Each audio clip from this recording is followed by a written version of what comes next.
Hey those, welcome back to my YouTube channel. আজি ভাটিবেলি অলপ আমি পথাৰত আহিলোঁ আৰু আহি কিনে মানে আমাৰ অলপ মাটি আছে ইয়াত সেইখিনি মাটি মানে আৰু সেইখিনি আমাৰ হয় সেইখিনি মাটি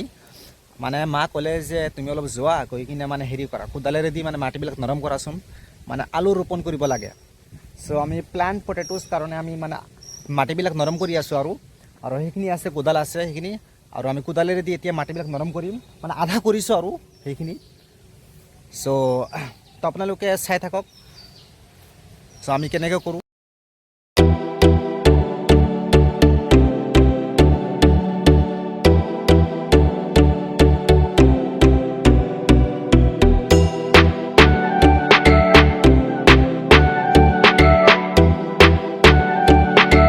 সো ফাইনালি মোৰ কাম শেষ হ'ল এতিয়া আৰু ছাৰ পূৰা পাচিনা হৈ গিয়া এতিয়া আমি ঘৰত যাম গৈ কিনে আকৌ মানে ফ্ৰেছ হৈ আমি ফিল্ডত যাম গৈ কিনে ৰানিং কৰিব লাগিব সো ভিডিঅ'টো ভাল লাগিলে এটা লাইক কমেণ্ট আৰু ছাবস্ক্ৰাইব কৰিব সো আজিৰ কাৰণে জয় হিন্দ।